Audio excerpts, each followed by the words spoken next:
Questions, comments for Kenny Lofton, our Ring of Honor inductee for today?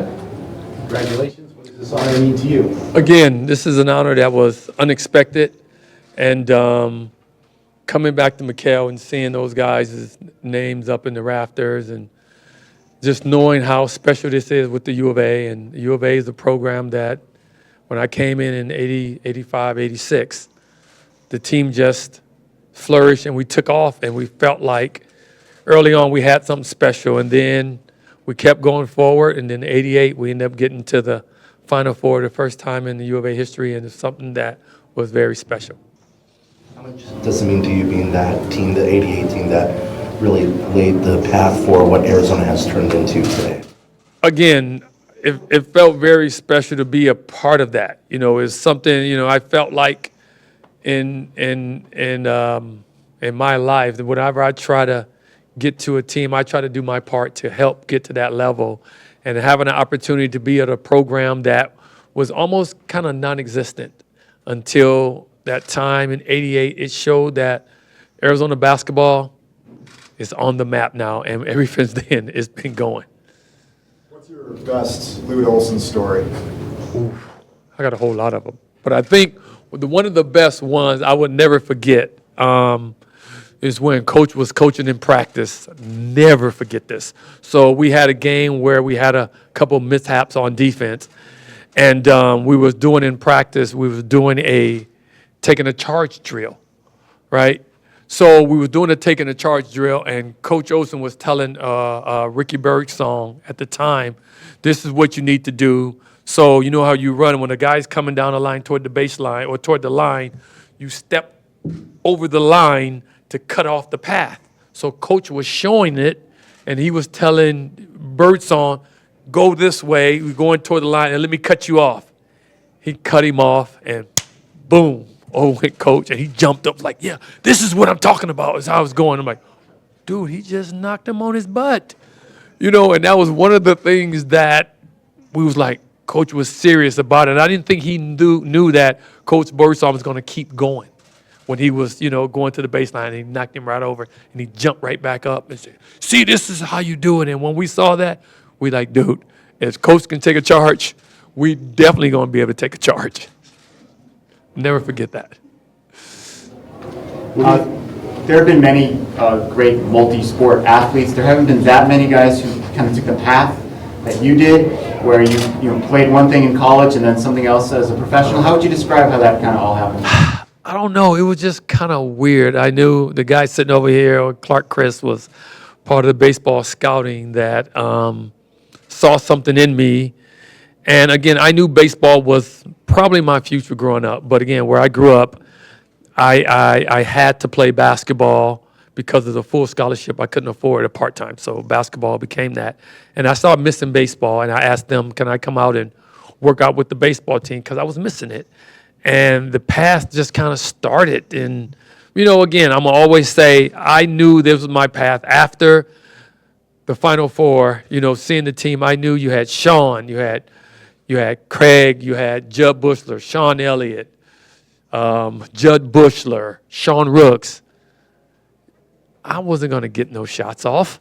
So I knew the opportunity for me to do something. I had to go to a different sport, because I knew I couldn't, this is not going to be my time. So I just say, let me go out there and just look at the baseball team and just work out. And Clark Chris back there, he saw something in me, and that was all she wrote. How many games did you actually play in for the Wildcats? To be honest, I don't know. I played some JV games, but I know I had one official at bat at the U of A. But knowing that the JV, seeing me on the little JV games, what I call them, the minor league games, so to speak, showed that I had some talent and I had some skills, but I was just rusty. And I knew eventually, knowing who I am and what I'm all about, I knew I was going to get myself to that next level, because that was who I am as an individual. Although you went on to play baseball, what lessons did you learn from Coach Olson that you carried with you throughout your professional career? About me and about Lute Olson, it was a lot of teachable moments that he taught the game. And again, I always say that when Lute was during the game, he was always teaching. And that's what I learned from him, is teaching, learning the game, and the little things can become major later, and you had to learn from them. He taught us a whole lot about the game of basketball. How much are you able to follow University of Arizona basketball these days, currently? And if so, what are your thoughts on this year's team? I try to follow you. I'm a big U of A guy. So, I mean, I felt that U of A gave me that opportunity to be where I'm at today. And I try to follow them a lot, as much as I can. And the team nowadays, I feel like I would love to speak to them about, understanding the game and who you are. These guys have a great team. They just need to put it in their heart and their gut that we can do it. We have this squad. We got to go out there and show the college basketball world that this is who we are and we coming to get you. They got to have that toughness, that heart, that mindset that we are the best team out here and we're going to show you. That's what I'm hoping to see out of these guys. North Carolina Elite Eight game. I think, again, people saw that North Carolina was the team to beat. And for us to go out there and beat them the way we did, people knew we had something special. They knew we were the team. Again, once they saw that game after they knew North Carolina was going to be the top team, and we kicked their butts like it was no tomorrow, and people were like, wow, this team is legit. Any thoughts on the disillusion of the dissolving of the Pac-12?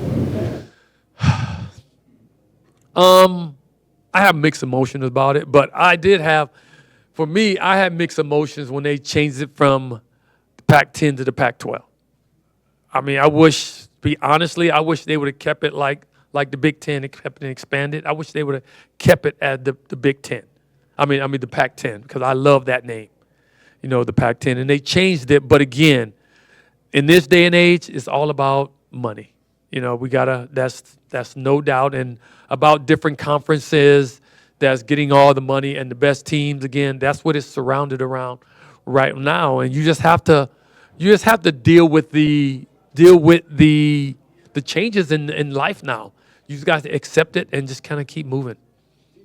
You came up today that you would have been kind of pushed into one sport or another, because it seems like that's what most kids, that's what happens to them. They're playing one sport kind of year round a lot. They are, but again, that's the younger areas. Right now, college, again, it's the same, but it is a little different. So you got to look at it as they're pushing it, but again, nowadays you don't have a lot of players staying all 4 years. So me coming in this situation, I probably would have still been a guy to stay 4 years because I wasn't that Sean Elliott, that Steve Kerr, that Jupp Bushler, Tom Tolbert. I wasn't Sean Rooks. I wasn't that type of player. So it was a little different than it is, now. So who knows how that would have looked at in the two sports scenario. I don't know. Do you feel like it benefited you to have played two sports? There was crossover from one to the other? I think it benefited, again, I'm going to always talk about discipline. It's all about discipline in the game and learning as much as you can. And I think I've learned a lot in basketball that it intertwined with both sports. And some of my baseball abilities, basketball helped that. People talking about you're jumping over the walls. Basketball had a lot to do with that. So if I didn't have the basketball ability I had, I don't know if I would have been able to understand getting up over the wall and make it look so easy as I did. For any multi-sport athletes who are undecided about what they want to pursue post-college, is there any advice that you give them just about what the mindset would be? Well, nowadays with this NIL, it's hard to tell kids. They're going to go for the money, in which that is basically the bottom line of it all. You got to go for the money. But trying to decide which way to go, you got to figure out what you're good at and what you're best at.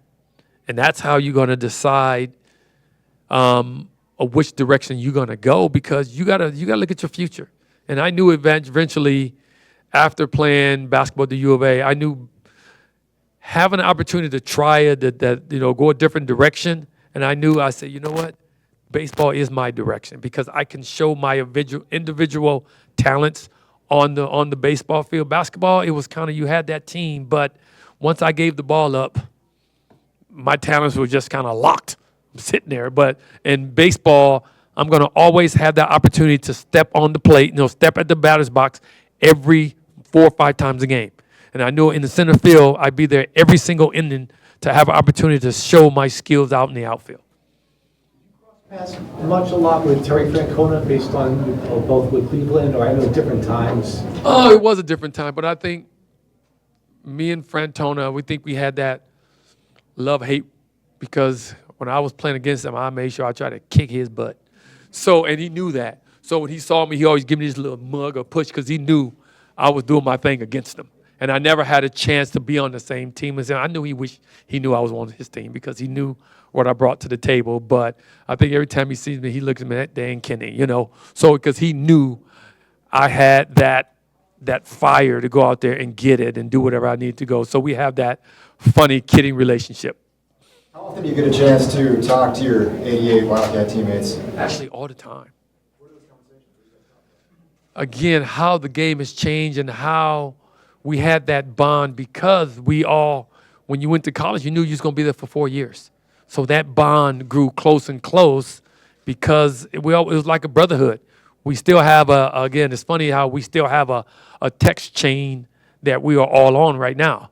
So I can have a text that these guys congratulated me on that text chain of what an honor for me to be a part of that. And it was just special for those guys to tell me, he's like, finally you in this Ring of Honor and you deserve it. Kind of off of that, the success that Kerr has had with the Warriors, signed that new contract recently. Does any of that surprise you? Just going back to the college days, did you always? Not at all. I think the reason why I always tell people, the reason why the U of A or we as the Wildcats had so many timeouts at the end of the game, because Lute Olson used Steve Kerr as our coach on the floor. So we was always getting little huddles on the floor, and Steve was always spoke out, and he was the guy who basically told the team, this is what we need to do, and this is how we're going to basically do it. So we all knew Steve had that coach mentality in him, and we knew we all thought he was going to coach the U of A. We all thought he was going to be Lute Olson's, a next coach behind him because of what he brought to the table on the floor, and we all knew it. When you were in the outfield in the majors, who was the one batter you look forward to coming up to the plate, knowing that you're probably going to make something out of it?